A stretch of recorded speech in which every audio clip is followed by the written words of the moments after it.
सुनो भाई, अपने वादे एवं संकल्प के अनुसार जो मैंने प्रतिज्ञा की है कि प्रतिदिन मैं गीता के कुछ श्लोक हिंदी वर्जन पढ़ूंगा।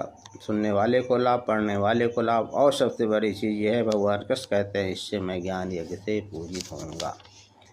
11वां अध्याय चल रहा है, उसका पहला श्लोक है। अर्जुन बोले, मुझ पर अनुग्रह करने के लिए आपने जो परम गोपनीय अध्यात्म विषयक वचन अर्थात उपदेश कहा, उससे मेरा ये अज्ञान नष्ट हो गया। परम गोपनीय क्या कहा? मुझ में ही चित्त लगा, मुझ में ही मन लगा, मेरा ही पूजन कर, मेरा ही भजन कर। आगे कह रहे हैं अर्जुन, क्योंकि ये कमलनेत्र मैंने आपसे भूतों की उत्पत्ति और प्रलय विस्तार पूर्वक सुने हैं तथा आपकी अविनाशी महिमा भी सुनी। हे परमेश्वर, आप अपने को जैसा कहते हैं ये ठीक ऐसा ही है, परंतु हे पुरुषोत्तम, आपके ज्ञान, ऐश्वर्य, शक्ति, बल, वीर और तेज से युक्त ऐश्वर्य रूप को मैं प्रत्यक्ष देखना चाहता हूँ। हे प्रभु, प्रभु कहते हैं उत्पत्ति, स्थिति और प्रलय तथा अंतर्यामी रूप से शासन करने वाला होने से भगवान का नाम प्रभु है। अगर कोई पूछे प्रभु की परिभाषा क्या है, तो उत्पत्ति, पालन, प्रलय, कहानी, जिसमें इतनी क्षमता हो कि उत्पत्ति कर ले, पालन कर ले, प्रलय भी कर दे, और अंतर्यामी रूप से शासन भी करे। चले जा रहे हैं, गिरे धड़ाम से, ठोकर लगे, किसी ने धक्का भी नहीं दिया, क्या हुआ? ये बीच बीच में सचेत करता रहता है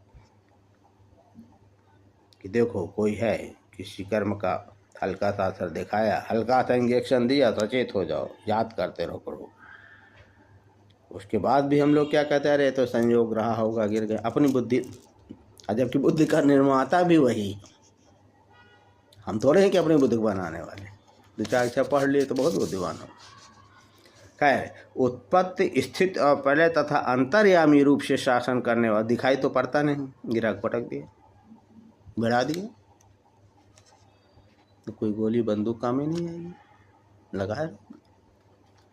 इसलिए ईश्वर का भजन करना चाहिए, सद्गुणों का आचरण करना चाहिए। हे परमेश्वर, आप अपने को जैसा कहते हैं ये ठीक ऐसे, परंतु हे पुरुषोत्तम, आपके ज्ञान, ऐश्वर्य, शक्ति, बल, वीर और तेज से युक्त ऐश्वर्य रूप को मैं प्रत्येक देखना चाहता हूँ। हे प्रभु, यदि मेरे द्वारा आपका यह रूप देखा जाना शक्य है, ऐसा आप मानते तो हे योगेश्वर, उस अविनाशी स्वरूप का मुझे दर्शन कराइए।